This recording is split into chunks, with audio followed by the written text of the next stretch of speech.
Bonjour, c'est Ursule encore. On est le 14 décembre 2023. Amen. Je viens sur la trompette aujourd'hui encore et je viens proclamer le retour de notre Seigneur Jésus-Christ. Amen. Alléluia. Soyons tous bénis, soyons remplis de sa joie. Amen. Alors, sur des ruines anciennes. Amen. Sur des ruines anciennes. C'est la parole que le Seigneur m'a donnée hier. Amen. Et j'ai managé comme j'ai pu, amen, pour apporter la parole, mais je ne peux l'apporter qu'aujourd'hui. Béni soit le Seigneur. Amen. Alors, plusieurs disent, nous sommes sous la nouvelle alliance. Nous sommes délivrés de la loi. Nous n'avons pas besoin de la loi. Et que Paul a dit que vraiment, on n'est plus sous la loi de Moïse, et puis les gens racontent, et puis les chrétiens sont dans ça. J'ai apporté une vidéo hier où le Seigneur a dit, ils aiment la voix 52, la voix vraiment où on ne veut pas faire ce que Dieu dit. On se lève avec l'intention de faire, mais à la fin, on ne fait pas. Amen, on ne fait pas. Et le Seigneur m'a fait passer par un temps assez intense, n'est-ce pas, où je me levais et puis avec toute mon organisation et puis tout allait à l'eau. Finalement, dans ma frustration, amen, j'ai dit, Seigneur, qu'est-ce qui se passe? Est-ce que tu peux me dire ce qui se passe? Parce que je veux savoir exactement. Seigneur, si tu as un message, qu'est-ce que tu veux me dire? Me concernant. Amen, me concernant. Alors le Seigneur m'a dit, plusieurs se lèvent. Oh, je dis, je vais lire ma Bible. Oh, je vais faire ceci. Oh, je vais faire cela, je vais faire cela. Ils se lèvent. Quand la journée finit, ils n'ont rien fait. Ils font encore 2 fois et après, bye bye. La voix du manque de volonté. La voie où il n'y a pas de l'entrain, de la puissance, de l'énergie, du dynamisme dans ce qu'on veut faire. Et Dieu encourage ses enfants à vouloir vraiment, avec tout leur être, d'entrer en communion avec Dieu. Et ils vont voir ce qui va se passer.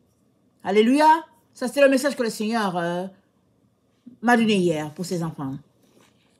Et aujourd'hui, il vient apporter le message sur la loi. Amen. J'ai reçu celui de le 52, je les ai reçus l'un à la suite de l'autre. Amen. Et ça, c'était hier, quand je les ai reçus. Alors, Matthieu 5, le verset 17, voilà ce qu'il nous est dit. Matthieu 5, le verset 17. Ne croyez pas que je sois venu pour abolir la loi ou les prophètes. Je suis venu non pour abolir, mais pour accomplir. Alléluia. Car je vous le dis en vérité, tant que le ciel et la terre ne passeront point, il ne disparaîtra pas de la loi un seul iota ou un seul trait de lettre jusqu'à ce que tout soit arrivé. Celui donc qui supprimera l'un de ses plus petits commandements et qui enseignera aux hommes à faire de même sera appelé le plus petit dans le royaume des cieux. Mais celui qui les observera et qui enseignera à les observer, celui-là sera appelé grand dans le royaume des cieux. Quand je vous le dis, si votre justice ne surpasse celle des scribes et des pharisiens, vous n'entrerez point dans le royaume des cieux. Amen. Alors, le passage, c'est écrit comme si, il dit, celui qui supprimera, c'est écrit comme si on supprime, c'est pas grave. On va quand même entrer, on sera appelé petit. Laissez-moi vous dire, ce n'est pas ça. C'est vrai que c'est écrit comme ça, mais ce n'est pas ça qu'il faut comprendre. Pourquoi ça a été écrit comme ça, je ne sais pas. Tout ce que je sais, c'est que Jésus-Christ dit, un seul iota ne disparaîtra pas de la loi. Parce que quand Jésus-Christ est venu, quand il a commencé à faire des miracles, et tous les pharisiens ont dit, ah, mais peut-être que c'est lui. Mais peut-être que c'est lui. Et les gens disaient que oui, c'est lui qui doit venir. Les autres disaient que non, c'est pas lui. Et les gens disaient que, oh, mais si c'est lui, vraiment, on espère que, parce que c'est dit que si le Messie vient, vraiment, ce sera un temps de renouveau, et puis il va changer les choses et tout ça. Parce qu'eux, ils trouvaient que c'était déjà lourd, la loi. Ils espéraient que, vraiment, que Jésus-Christ dise quelque chose en leur faveur. Et puis, quelle faveur pour qu'ils puissent marcher dans la chair. Amen. Voilà pourquoi ils espéraient que Jésus-Christ allait supprimer quelque chose. Jésus-Christ dit, il n'y a rien qui sera supprimé, même un iota. Vous savez qu'on a vu que iota, c'est le iode. Et le iode, c'est la plus petite unité. C'est le grand de Sénévier. On l'a vu, c'est la 10e, c'est la 10e lettre dans les lettres alphabétiques. Et puis, le iode, et puis les séphiroïdes, tout ça, c'est tout ça là qui forme la lumière qui est la couronne, qui, au fait, travaille dans l'être humain de manière à ce que la personne soit connectée à Dieu. Et Jésus-Christ dit, la plus petite unité ne sera pas ôtée. Si vous espérez quelque chose, vous espérez en vain. Et il s'est dit quoi? Il dit, je suis venu non pour abolir, mais pour accomplir. Car je vous le dis en vérité, tant que le ciel et la terre ne passeront point, il ne passera pas de la loi un seul iota ou un seul trait de lettre jusqu'à ce que tout soit arrivé. Est-ce que la terre et les cieux sont passés? Jésus-Christ a dit quoi? Il dit, vous espérez en vain. Donc, plusieurs enfants de Dieu déposent le lot sur Paul. Ils disent que Paul a dit ceci, Paul a dit cela. Et puis, après, ils disent, on est libéré, Jésus-Christ a accompli tout pour nous et nous ne sommes plus sous la loi de Moïse. C'est ça qu'ils disent. Mais ils n'ont pas bien lu la parole.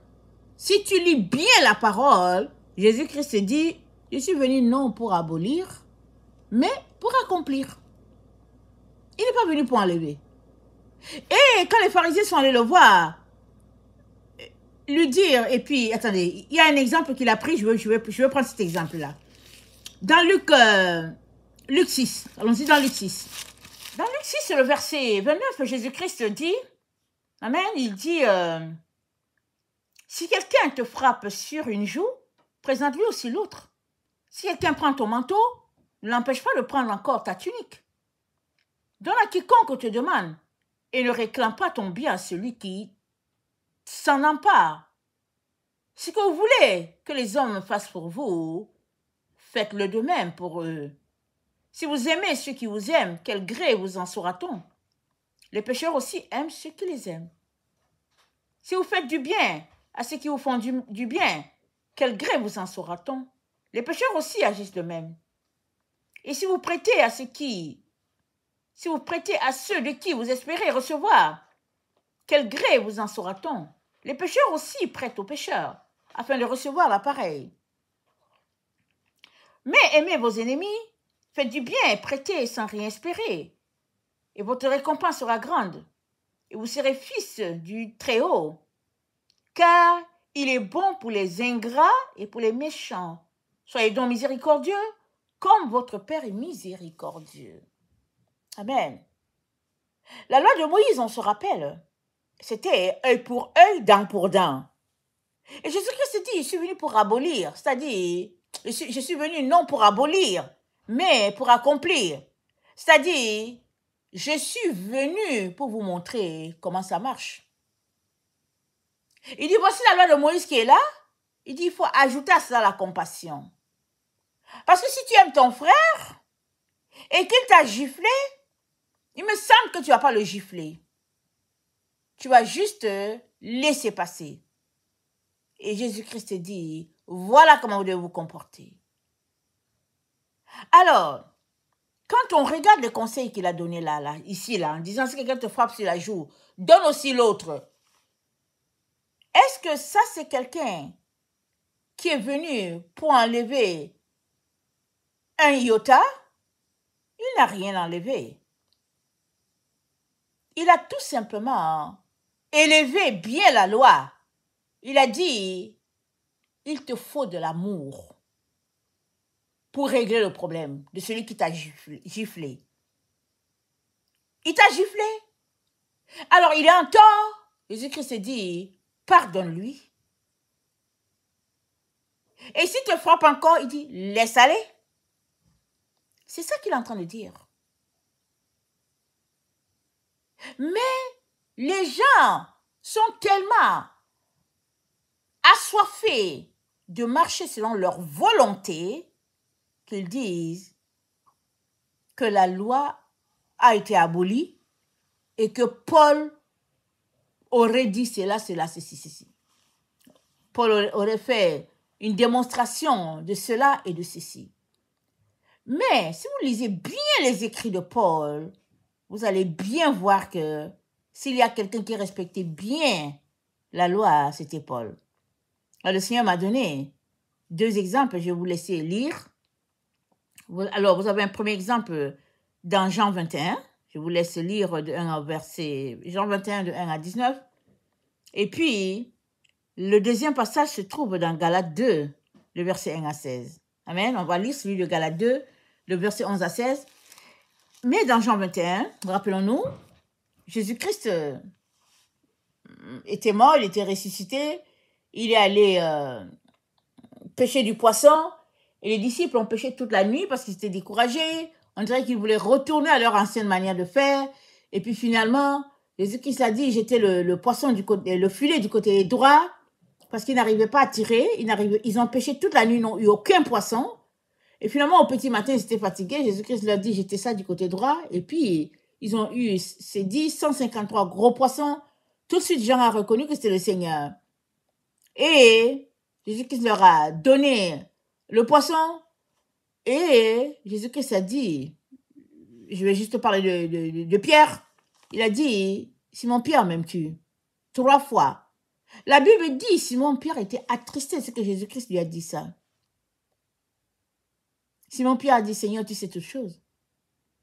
Mais Simon a renié Jésus 3 fois.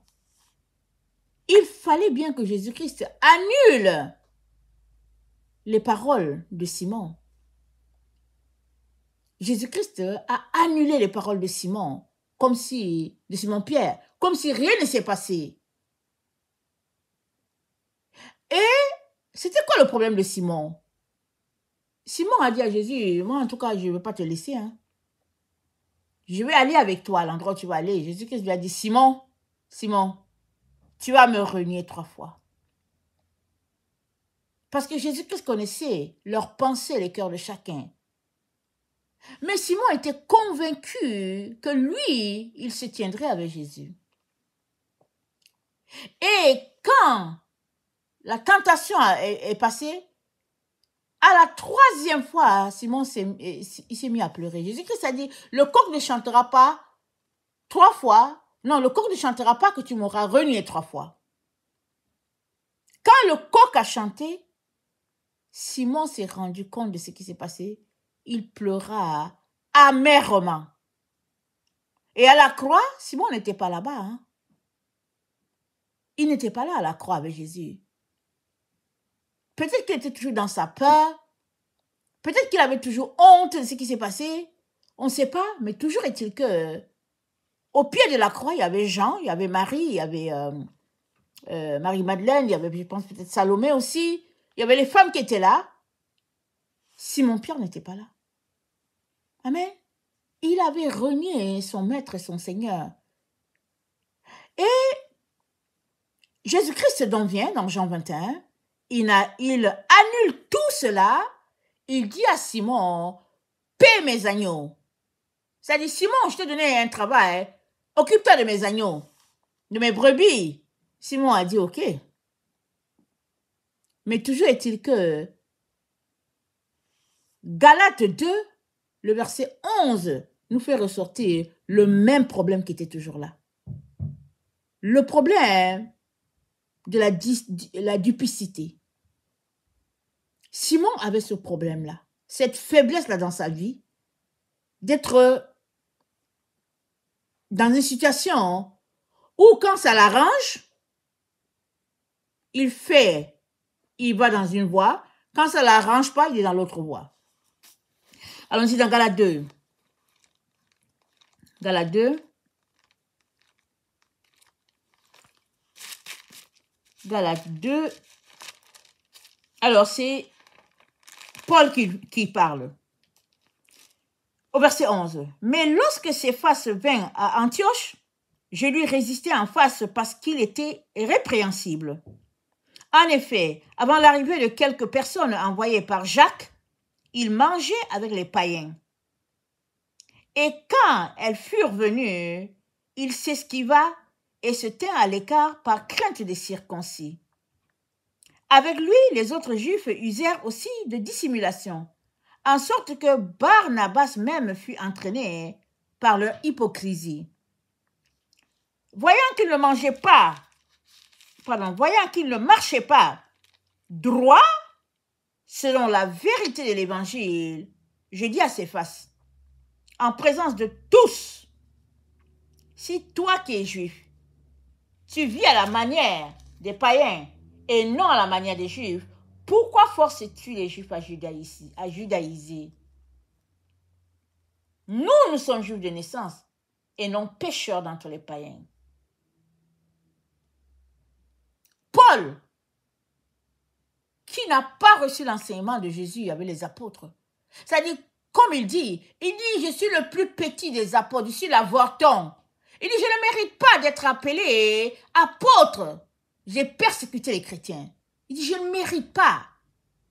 Donc, regardez comment Paul se voit, tout petit. Donc, quelqu'un dans cette position ne peut pas reprendre ceux-là qui ont marché avec Jésus. Vous voyez? Paul pouvait dire, en tout cas, eux, ils ont marché avec Jésus. Vraiment, ils sont d'une autre classe. Et puis, tatata, et puis, tatata. Mais c'est pas ça que Paul a dit. Paul a dit, Céphas, tu n'es pas correct. Tu marches dans l'hypocrisie. Parce que ce qui se passait, quand les Juifs étaient là, Simon-Pierre faisait comme si il se tenait loin des païens. Mais quand il n'était pas là, il mangeait avec les païens, ils étaient les enfants de Dieu, alléluia, amen. Mais dès que les Juifs qui se sont convertis à la chrétienté venaient, Simon-Pierre se tenait à l'écart. Il ne voulait pas manger avec les autres. À l'origine, un Juif, vous savez, il n'entre pas dans la maison d'un païen. Rappelez-vous, les Juifs ne passaient même pas dans la Samarie, tellement ils reprochaient aux Samaritains d'être impurs. Donc, ils ne passaient pas là. Alors, Simon-Pierre était toujours dans sa loi très stricte. Quand bien même, Jésus a envoyé Simon aller prier pour le centenier, c'est dans Acte 19, afin que le Saint-Esprit descende, Acte 10, parce que le centenier faisait beaucoup d'aumônes, il voulait connaître Dieu. Pendant que Simon priait, il a eu une vision 3 fois. Les animaux, les oiseaux impurs étaient là. La voix lui dit mange. Il dit que non, moi je n'ai jamais rien mangé d'impur. La voix lui dit mange. Il dit non, je n'ai jamais rien mangé d'impur. 3 fois. Et il est parti pour prier pour le centenier. Il a compris que Dieu voulait qu'il mette les pas dans la maison d'un païen et puis qu'il les bénisse. Et puis on sait tout ce qui s'est passé. Allez-y lire dans Acte 10. Donc le Seigneur Jésus avait déjà dit à Simon, dans la vraie vie, en vision, tout ça pour dire, sors de ça. Amen. En gros, disons-le comme ça. Sors de cette situation-là, Simon. Règle ce problème-là, Simon. Mais Simon, il a continué de marcher dans l'hypocrisie. Il a fallu Paul pour dire à Simon, tu n'es pas correct. Et le Seigneur m'a dit, si Paul a parlé comme ça à Simon-Pierre, c'est parce que Paul respectait la loi. Paul respectait strictement la loi. Il était droit dans son esprit, dans ce qu'il faisait. La loi faisait que Paul était droit dans son esprit. Il était donc capable de se tenir sans considération de personne pour dire, Simon Pierre, t'es pas correct. Parce que Paul marchait dans la droiture. Et le Seigneur dit, il n'y a que ceux-là qui marchent dans la droiture de la parole. Il n'y a que ceux-là qui obéissent au commandement de Dieu, aux règles de Dieu. Ceux-là, le Seigneur dit, ils sont droits d'esprit. Il dit, voilà pourquoi Paul a pu parler à Simon-Pierre pour lui dire, non, non, non, tu as un problème, Simon-Pierre. Et pourtant, Simon avait pleuré déjà amèrement parce que c'est le même problème qui a fait qu'il a ruiné Jésus. C'était le même problème que Simon traînait avec lui. Mais, pour qui sacrifie sa vie, ses heures, à pratiquer la loi, à se sanctifier, à demander pardon, la personne se tient droite, elle fait attention. Elle se dit, mais j'étais déjà tombée ici dans le péché, je veux faire attention, je ne veux pas offenser mon Dieu. Et voilà ce que la loi fait. Elle nous aide à demeurer sur le droit. Dans nos moments de faiblesse, elle nous aide. On se souvient que, ah tiens, voilà ce qui s'est passé, je ne veux pas retourner là. Et ça, c'est la pratique de la loi. C'est l'avantage de pratiquer la loi de Dieu. On ne peut donc pas s'en départir. Apocalypse 3, le verset 10. Parce que tu as gardé la parole de la persévérance en moi, je te garderai aussi alors la tentation qui va venir sur le monde entier pour éprouver les habitants de la terre. La parole de la persévérance, c'est quoi? C'est la parole de la foi. La parole de la foi, c'est quoi? C'est la parole de la loi. Parce qu'il ne faut pas mélanger la loi des hommes et la loi de Dieu. La loi de Dieu, elle est liberté pour nous. Ce sont des balises. La Bible dit, Abraham fut justifié par la foi, pas par la loi. Parce que si tu marches selon la loi de Dieu, il n'y a pas moyen que tu n'aies pas la compassion. Ce n'est pas possible. Alors, il y en a qui marchent juste selon la loi pour dire, ok, je vais faire ceci, je vais faire cela, et puis bon, je vais avoir ceci. Non, si c'est dans ça que tu es sous la loi. Tu le fais comme les gens qui sont dans les sectes. Il ne s'agit pas de ça. Il s'agit du fait que la loi de Dieu, c'est la clôture. C'est notre protection. C'est les limites. Amen. C'est ça qui détermine si tu es enfant de Dieu ou pas. Quand on te voit aller, on sait que, ah tiens, il est enfant de Dieu.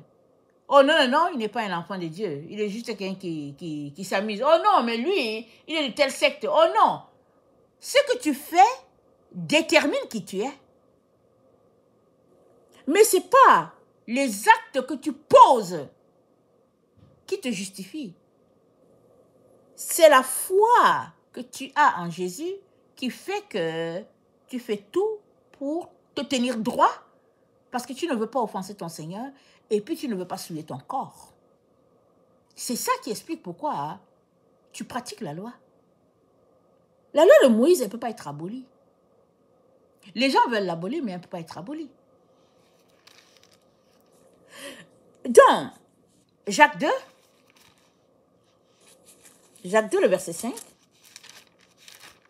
Jacques 2, le verset 5. Ça dit ceci.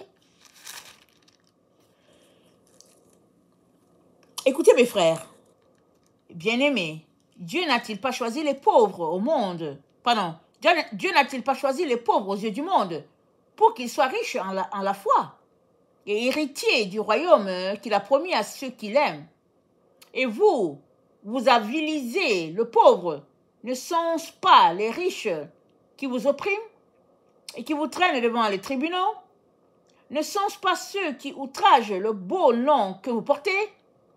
Si vous accomplissiez la loi royale, selon l'Écriture, tu aimeras ton prochain comme toi-même, vous faites bien. Mais si vous faites exception de personne, vous commettez un péché, Vous êtes condamnés par la loi comme des transgresseurs. Car quiconque observe toute la loi, mais pêche contre un seul commandement, devient coupable de tous. En effet, celui qui a dit « tu ne commettras point d'adultère » a dit aussi « tu ne tueras point ». Or, si tu ne commets point d'adultère, mais que tu commettes un meurtre, tu deviens transgresseur de la loi. Parlez et agissez comme devant être jugés par la loi de liberté. Car le jugement est sans miséricorde pour qui n'a pas fait miséricorde. La miséricorde triomphe du jugement. Alléluia. La miséricorde, elle triomphe du jugement. La miséricorde, c'est quoi? C'est l'amour, c'est la compassion, le pardon. Ce qui fait que, pendant que tu es en train d'observer la loi,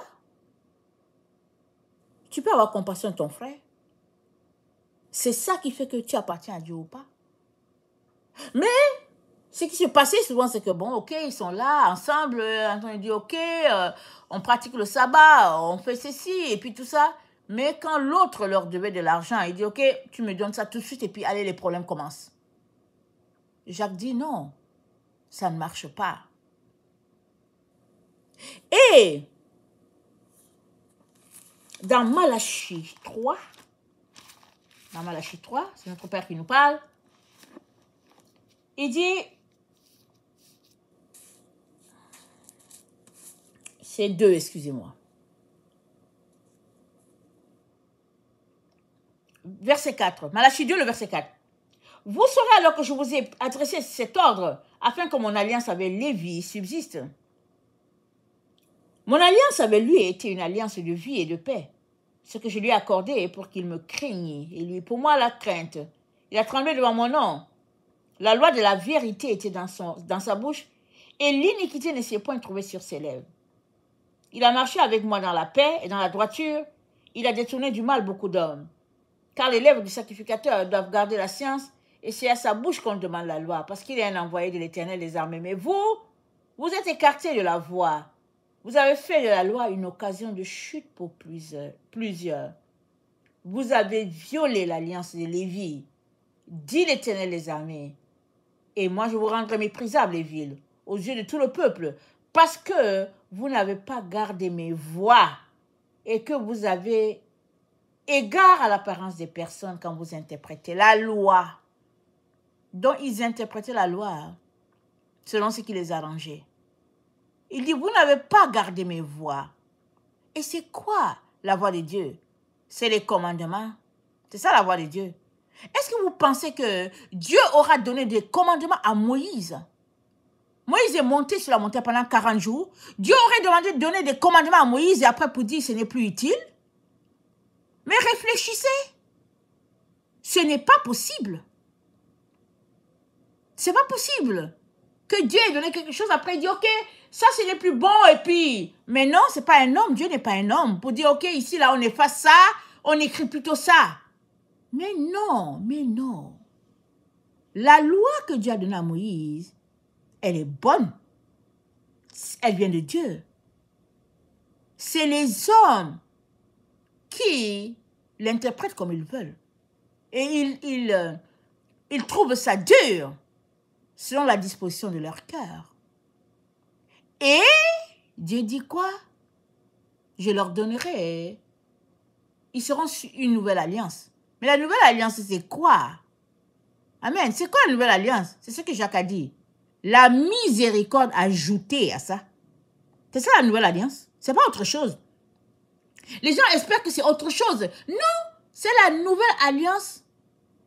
La nouvelle alliance, c'est la miséricorde dans leur cœur. Parce que ils étaient violents. Ils étaient œil pour œil et dent pour dent. Et Dieu dit, j'écrirai ma loi dans leur cœur. Celui-là ne parlera plus à l'autre, n'enseignera plus l'autre. Tout sera dans leur cœur. Mais c'est quoi qu'il y a dans le cœur? Le cœur, c'est le centre de l'amour. C'est le centre de la passion. C'est le centre de l'obéissance. C'est le centre de la volonté. Mais si tu aimes Dieu, là, est-ce Est-ce que tu trouves des difficultés à obéir à sa loi? Mais non, ça va de soi. Tu l'aimes. Et la loi, c'est quoi? Je ne sais pas pourquoi les gens trouvent que la loi, ils prennent la loi comme si c'est un bâton pour écraser. Mais non, la loi, ça nous conduit, ça nous dirige, ça nous encadre. Imaginez un parent qui ne donne pas des règles de vie à ses enfants. Tu ne dis pas à l'enfant quand est-ce qu'il faut manger, tu ne dis pas à l'enfant ce qu'il faut manger, l'enfant ouvre le réfrigérateur comme il veut, tu achètes la nourriture, tu déposes, l'enfant fait ce qu'il veut, mais c'est la faute de qui? Ce n'est pas de la faute de l'enfant, hein? C'est la faute du parent. Parce que le parent n'a pas donné de consigne à l'enfant. Il n'a pas dit à l'enfant ce qu'il fallait faire, ce qu'il ne fallait pas faire. Mais en tant que parent, tu dois donner les normes, les balises à l'enfant. Tu dois donner le cadre dans lequel il doit se limiter.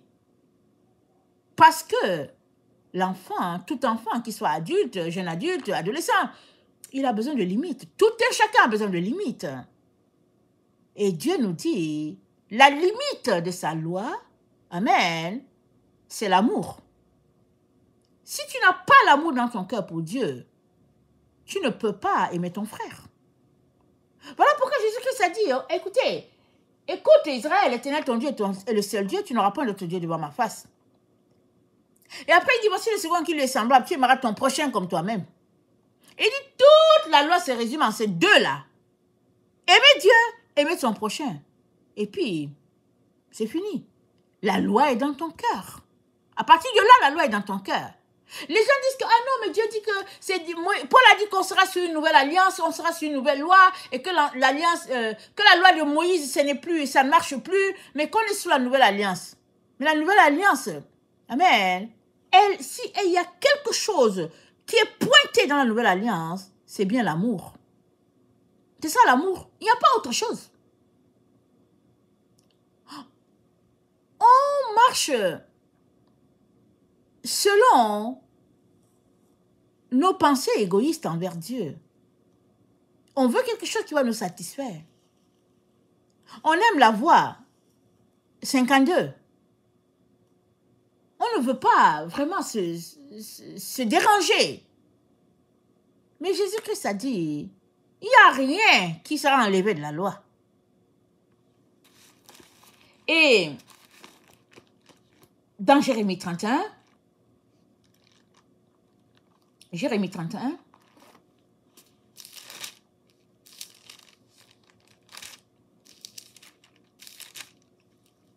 le verset 31, c'est dit, voici les jours viennent, dit l'Éternel. Ah non, c'est pas lui. Je pense que c'est Jérémie 33. Excusez-moi, rapidement.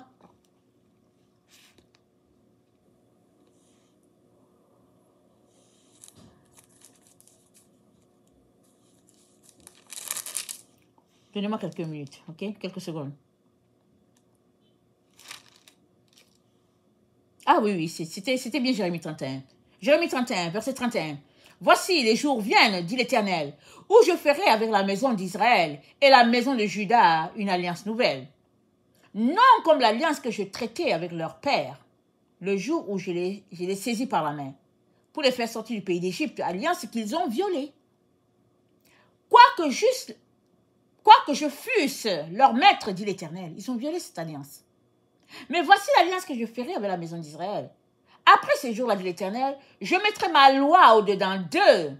Je l'écrirai dans leur cœur. Je serai leur Dieu, et ils seront mon peuple. Celui-ci n'enseignera plus son prochain, celui-ci son frère, en disant, connaissez l'Éternel, car tous me connaîtront. Depuis le plus petit jusqu'au plus grand, dit l'Éternel, car je pardonnerai leur iniquité, et je ne me souviendrai plus de leurs péchés. Donc, il inscrit la loi dans le cœur. Et là, il y a le cœur. C'est le centre du cœur, c'est là où il y a l'amour. Dieu est en train de dire que la loi de Moïse, là, dans le cœur de ses enfants, ce sera rempli d'amour. Le cœur sera rempli d'amour. Si bien que tu vas accomplir la loi sans problème. Parce que c'est bien écrit, ils rebâtiront sur d'anciennes ruines. Et c'est quoi les ruines? C'est les ruines de la parole de Dieu. Tout a été mis par terre. Quand Jésus-Christ, avant que Jésus-Christ ne vienne, Les pharisiens ont jeté la loi par terre. Ils ont fait ce qu'ils voulaient. Jésus-Christ est venu, il a rétabli. Quand il est parti, les gens ont encore jeté par terre. Et chaque fois, ils disaient, oh oui, on est sous la nouvelle alliance. Les chrétiens, ils disent, nous sommes sous la nouvelle alliance. On n'est plus sous la loi de Moïse, on est sous la nouvelle alliance. La nouvelle alliance, c'est quoi? C'est l'amour. C'est ça, Jésus-Christ a dit. Il l'a dit clair et net. Il a dit, tu aimeras l'Éternel, ton Dieu, de tout ton cœur, de toute ta pensée, de toute ta force. Tu aimeras ton prochain comme toi-même. Il dit, de ces deux-là, il n'y a pas plus grand. C'est ça la nouvelle alliance. Mais les gens ne veulent pas, ils veulent autre chose. Ils disent que non, il n'y a plus de loi, il n'y a plus de loi. Mais s'il n'y a plus de loi, si la loi a été bannie, mais comment tu vas faire pour habiter la nouvelle Jérusalem? Amen. Si la loi est bannie, mais comment vas-tu faire? Tous ceux-là qui auront banni la loi de leur vie, ils ne seront pas dans la nouvelle Jérusalem. Allons-y, Apocalypse 13. Apocalypse 13, le verset 8. Et tous les habitants de la terre l'adoreront, ceux dont le nom n'a pas été écrit dès la fondation du monde dans le livre de vie de l'agneau qui a été immolé. Tous ceux-là qui ne retournent pas au début, à l'origine, aux consignes de Dieu, ils ne pourront pas tenir dans les temps dans lesquels nous sommes. Ils vont aller adorer l'Antichrist. Parce qu'ils aiment la facilité. Apocalypse 22. Verset 3. Il n'y aura plus d'anathème. Le trône de Dieu et de l'agneau sera dans la ville. Ses serviteurs le serviront et verront sa face. Et son nom sera sur leur front. Il n'y aura plus de nuit. Il n'y aura point. Ils n'auront besoin ni de lampe, ni de lumière, parce que le Seigneur Dieu les éclairera. Ils régneront au siècle des siècles. Le Seigneur de Dieu va les éclairer comment? Parce qu'il habite dans leur cœur. Voilà comment il va les éclairer. Mais il habite dans leur cœur. Pourquoi? Parce qu'ils ont marché dans les lois de l'Éternel, dans ses voies. Et Dieu est venu pleinement habiter en eux. C'est ça qu'il dit. Il dit, parce que tu as gardé la parole de la persévérance, moi aussi, je te garderai. Apocalypse 3, le verset 10. Donc, ils n'ont pas besoin de lampe, ils n'ont pas besoin de lumière. Dieu habite dans leur cœur. Ils sont éclairés. Ils voient, ils comprennent ce qui se passe et puis donc ils avancent. Mais ceux-là qui refusent de pratiquer la loi, ils ne voient pas. Ils tâtonnent. Et finalement, ils vont partir adorer l'Antichrist. Ils vont se livrer au système. Ils vont dire que ouais, la loi a été bannie. Oh non, mais la loi est bannie. Donc, tu les entends partout en train de dire que ouais, la loi est bannie. On n'est plus sous la loi. Paul a dit, Paul a dit. Et ils sont là. Paul n'a rien dit. Qui supprime la loi? Non, il n'a pas dit ça. Lisez bien encore les écrits de Paul. Vous serez étonnés de voir ce que Paul dit. Mais quand les gens ne veulent pas, ils sautent sur des mots et puis ils tordent le sens parce que ça les arrange. Apocalypse 21, le verset 23. La ville n'a besoin ni de soleil, ni de la lune pour les éclairer, car la gloire de Dieu l'éclaire et l'agneau est son flambeau. La gloire de Dieu éclaire. La gloire de Dieu, c'est quoi? C'est la lumière de Dieu en toi. Oui, c'est son Saint-Esprit, mais c'est sa lumière. Cette lumière-là qui te guide, qui sait que, oh, je ne vais pas passer par ici, je vais aller à droite, je vais faire ceci, je vais faire cela. Les gens ne voient pas la lumière, mais toi seul, tu la vois. Toi seul, tu prends des actions. Et les gens vont dire, ah, mais pourquoi la personne agit comme ça? Pourquoi la personne agit comme ça? Mais c'est parce que la lumière de Dieu est en toi. Elle te dirige. Elle est dans ta conscience. C'est-à-dire qu'elle est marquée. Ta personne, ton esprit est marqué de cette lumière de Dieu-là. Et tu marches confiant dans ton Seigneur. Et ça, c'est pourquoi? C'est parce que tu gardes la parole de la persévérance. Alors, il est très important que tu saches que si tu rejettes la loi de Dieu, en écoutant toutes ces personnes-là qui te disent on n'est plus sous la loi de Moïse, tu ne te rendras pas à destination. Il faut que je te dise toute la vérité. Tu n'arriveras pas. Pas parce que quelqu'un va te barrer le chemin. Tu vas te retrouver à tomber dans des pièges. Parce que c'est dit, ils bâtiront sur d'anciennes ruines. C'est quoi les ruines? Les ruines, c'est tout ce que le Seigneur Jésus-Christ nous a laissé, ce que les prophètes nous ont laissé, ce que les apôtres nous ont laissé, que les gens ont mis de côté. Ils ont jeté ça, ils ont laissé ça de côté. Et c'est dit, le groupe de la fin, ceux-là en qui la loi de Dieu sera trouvée dans le cœur, eux, ils vont rebâtir, c'est-à-dire, ils vont ramener ce que les gens ont jeté. Et qu'est-ce que les gens ont jeté? Ils ont jeté la loi. Je termine en lisant Isaïe 35. Isaïe 35.